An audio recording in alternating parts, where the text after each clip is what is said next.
actually going.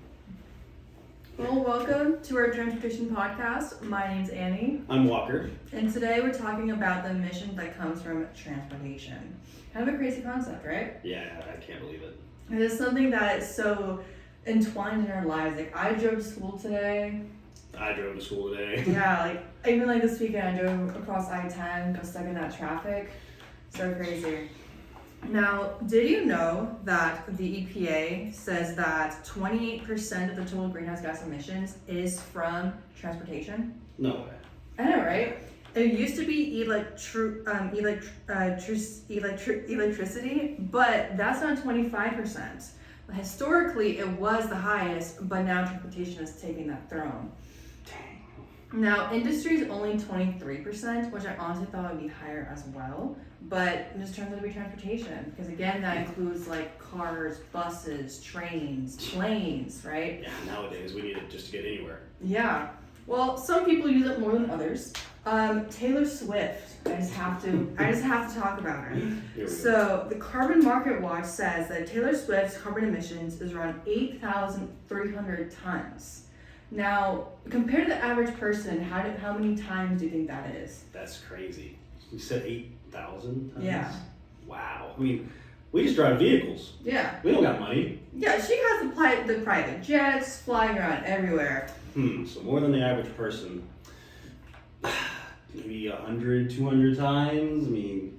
So a bit more than that. It's actually 1,800 times the average person. And that's just one celebrity, right? Yes. That's just Taylor Swift. Yeah, like her flying all her concerts. Think about everyone else flying all their concerts. Well, they're like business meetings, right?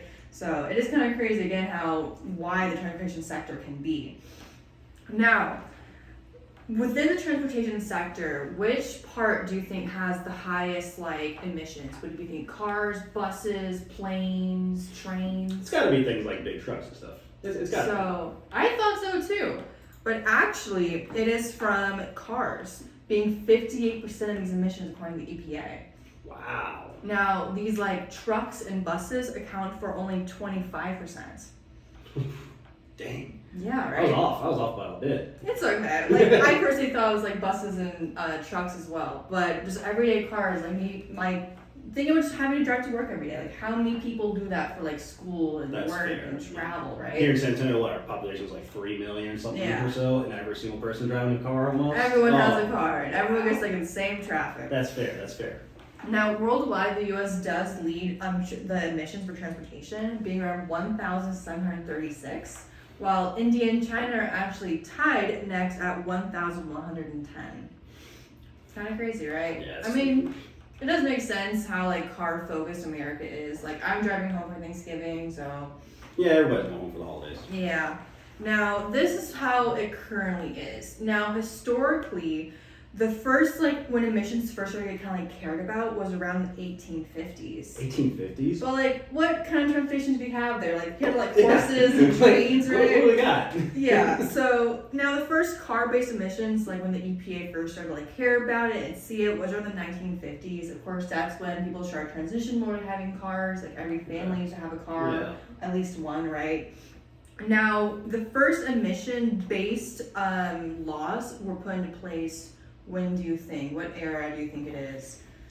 I know most of when we started caring about it was probably in the 1970s. Mhm. We had things being passed then, so I'd say maybe a tad bit before, Okay. 67, 65-ish, maybe somewhere around in there. You're actually spot on. So the Clean Air Act was passed in 1970s, Okay. right? Well, the first car-based emission law was passed by California in 1967, passed by none other than Governor Ronald Reagan. Governor Ronald Reagan? Yeah. Wow. A bit before he was president, but still kind of crazy. Now, even after that, 1975, the first federal emissions standard was passed by the U.S. Department of Transportation. It's called the CAFE, or CAFEs, depending on if you want to add the S or not. It's the corporate average fuel economy standard. Okay.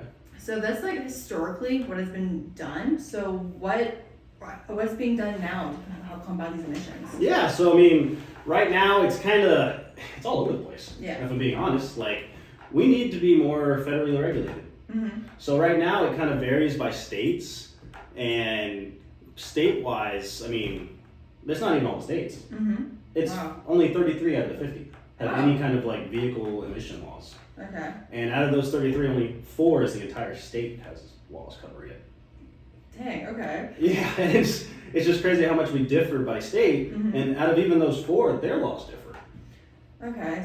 It's So- like, yeah, it's like some of them only get emission tested every 2 years Mhm. or every year. And those, it's a little better. I'd want to get it every year. That'd be Yeah. kind of better until we get to the point where we actually start making older vehicles obsolete and stuff like that. But Yeah. at this point, it needs to be federally regulated. There's no Yeah. reason it shouldn't be.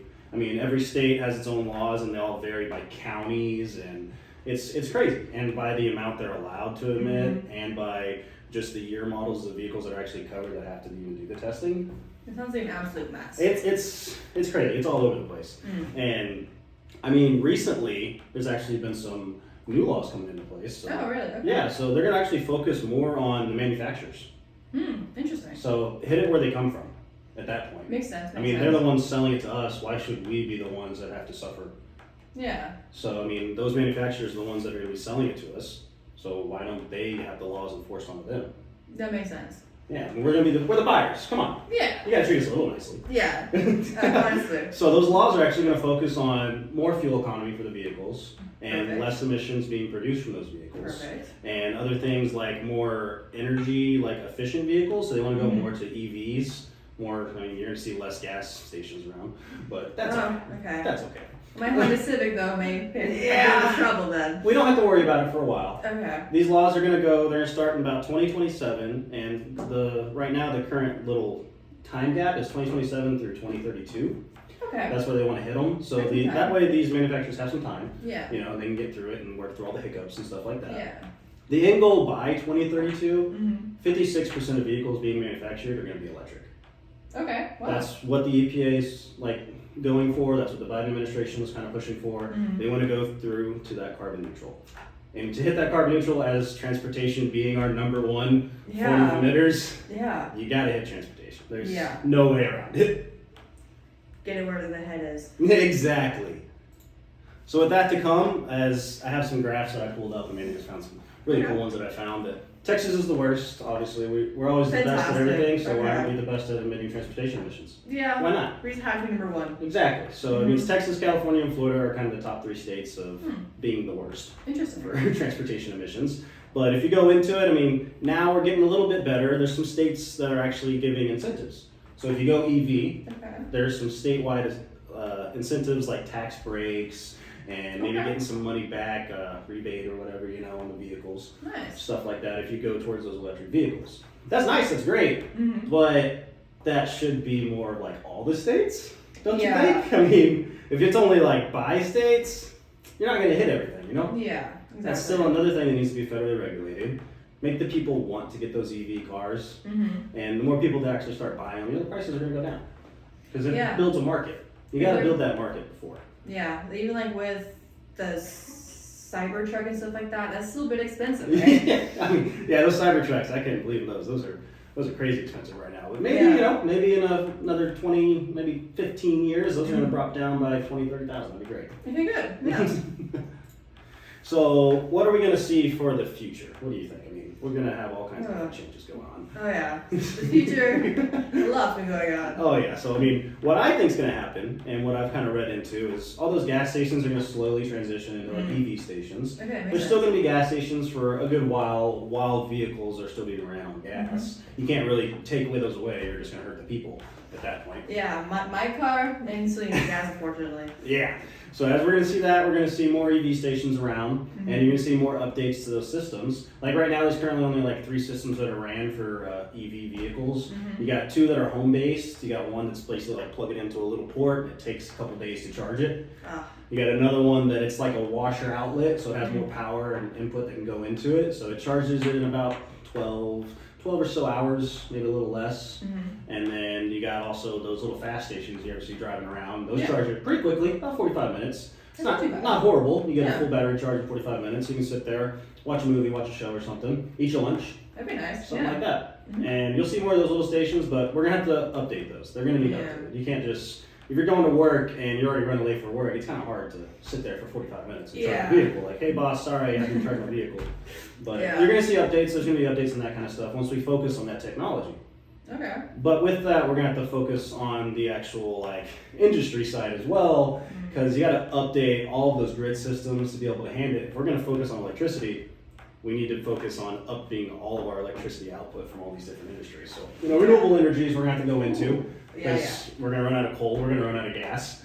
So, and that's bad for our emissions output in the first place anyways. Yeah. So if you see us going down in our transportation emissions, you'll see industry emissions going up because we're focusing on that. So we got to focus on clean energy.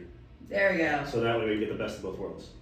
Sounds perfect, yeah. Yeah, so we'll see a lot of different transitions. More electrical vehicles to drive around. Nothing wrong with that. Okay. More transportation, more public transportation. No, great, yeah. What can we do? I mean, Yeah. it's a big question, but Mhm. there's little things you can even do. Yeah. Walk more. If you live close to like even a school or something like that. If you live on campus, why aren't you just taking the bus? Why are you driving your car? There's no point. I mean, if you live far away, it's kind of harder, but sometimes there are public transportation options. It's gonna get better. Right now, it's a little worse. It's worse for wear. But take the bus more often. Ride a bike and carpool. Carpool is a great way to do things. You and your friend work at like the same company office, or you go to the same classes, or you get out of school at the same time, something like that. Just carpool. Yeah. Maybe they have a better EV vehicle than you. Maybe they already have an electric vehicle. Yeah. And you got a big old pickup that produces all of the carbon emissions.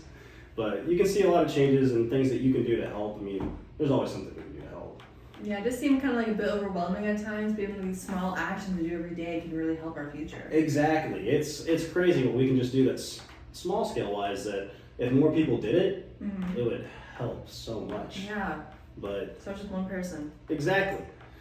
I mean, if anybody else is interested in learning all this stuff, you can go to different websites to learn about it all. I mean, the EPA.gov website, transportation.gov website, and even your state websites, they offer a lot into this. Emission productions and all these other things, transportation, and you can go the whole night with the websites. We got all our information mostly off the EPA.gov and transportation.gov websites.